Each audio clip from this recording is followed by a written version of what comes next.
Hello, welcome back. In this video lecture, we're going to be focusing on abortive outcomes and conditions affecting pregnancy.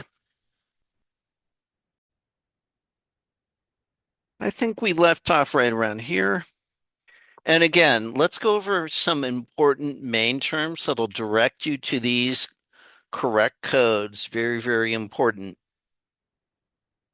So a lot of these things you can find under the main term in bold in the alphabetic index of pregnancy.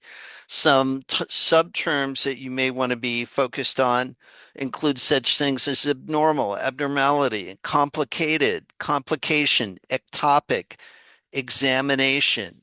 And these subterms can be applied under the bold main term of pregnancy, and they apply during the patient during pregnancy and delivery. Here where it gets a little bit complicated. If you think about it, there's a big difference in the codes, justifiably so, between pregnancy and delivery. Therefore, we're going to want to use the main term of delivery. And subterms will appear in alphabetic sequence as they do elsewhere in for all conditions.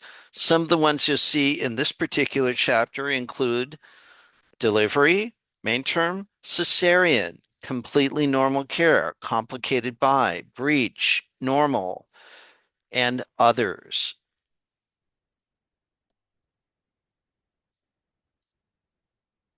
There's no entry in the alphabetic index, surprisingly enough, for the main term of labor.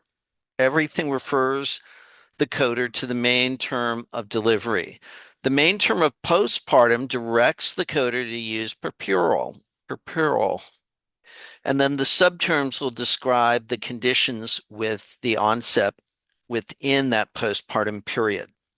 When a patient is pregnant, the combination code for the pregnancy with the medical and often pre-existing condition must be used instead of that code for the medical condition.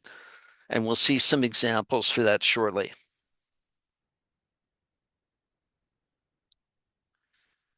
And again, this is a good thing to keep in mind. Please, you might want to pay special attention to the summary of main terms and subterms in the textbook chapter. And again, we see again delivery, pregnancy, labor, directs us to delivery, and so on. Very, very important here.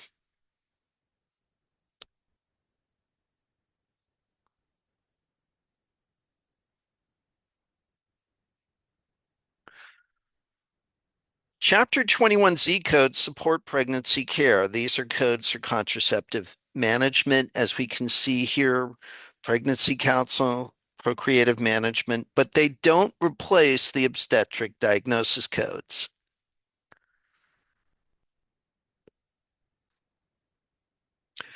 The Z32 and Z33 are codes that describe the pregnancy status, but they're used carefully and only for specific situations. As we can see here, Z32 encounter for pregnancy test, right?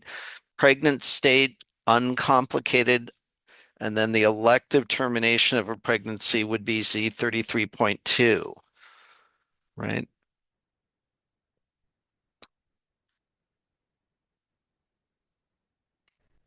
Z34, whoops,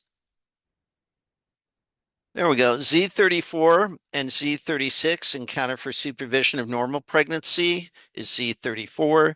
Z36 encounter for antenatal screening of a mother, right? And again, you can see the main term for Z34, main term pregnancy, supervision of, encounter for antenatal screening would be Z36, main term screening, antenatal.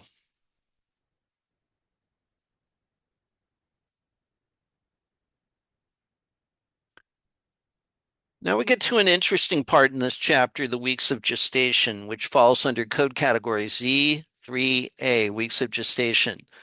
This code is only used on the maternal record as an additional code. The main term is pregnancy, subterm weeks of gestation. This is used to indicate the weeks of gestation of the pregnancy that's measured in completed weeks. Here's a very important part that I'm going to go over. Z3A codes are not assigned for any pregnancy with an abortive outcome, any pregnancy with an elective termination of pregnancy, or for any condition that occurs during the postpartum period. Let me repeat that. Z3A codes are not assigned for pregnancies with an abortive outcome, elective termination of pregnancy, or for conditions that occur in the postpartum. And again, the fourth and fifth characters identify the weeks of gestation. So when we use the term abortive outcomes, we're not just talking about elective termination of pregnancy, we're also talking about miscarriages. So something to bear in mind.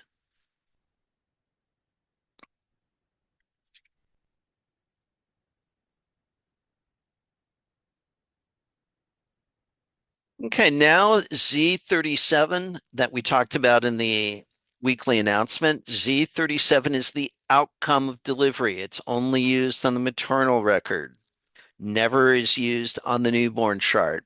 And again, with the outcome of delivery, we could have single, live, multiple births. We could have live born, stillborn, right? Those are the characters that follow to the right of Z37. So again, the main term in this case would be outcome of delivery. Z39 covers postpartum care and follow-up visits after the delivery. So you can see some examples here.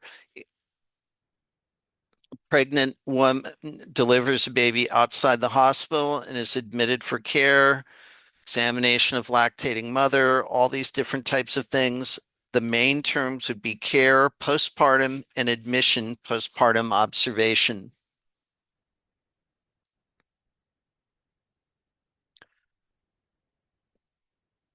And pregnancy with abortive outcomes. These codes apply when a pregnancy does not result in a live birth, right?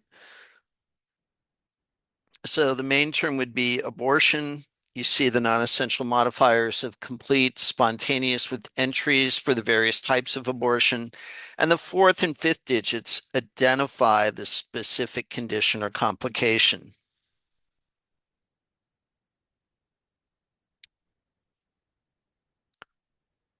An ectopic pregnancy is when products of conception, or the pregnancy, as they say, is located outside the normal location of the uterus.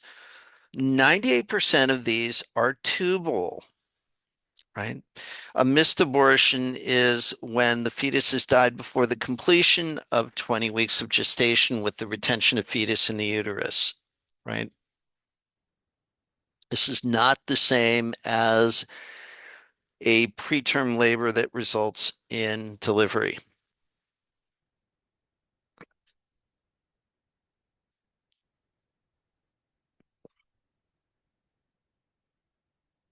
And again, spontaneous abortion, this is what we call expulsion or extraction of from the uterus of all or part of the products of conception with the non-viable fetus weighing less than 500 grams. And this can occur without medical or surgical intervention. The fourth character will indicate the presence or absence of a complication. These could be things like genital tract infections, delayed or excessive hemorrhage, and others.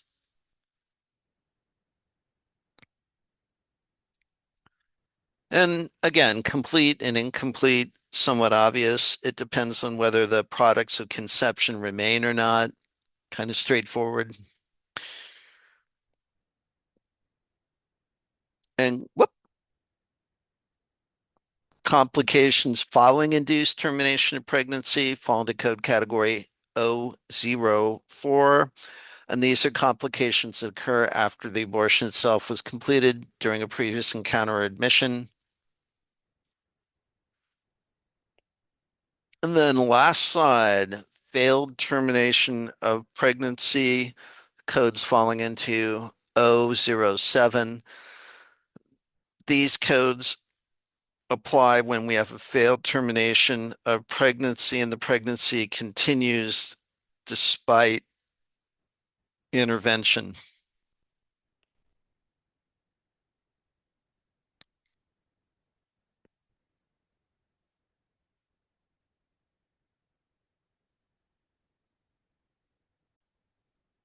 And that's all I have for you. Come back for our last video lecture where we're going to be talking about high-risk pregnancy, delivery, and complications of delivery. We'll see you then. Bye now.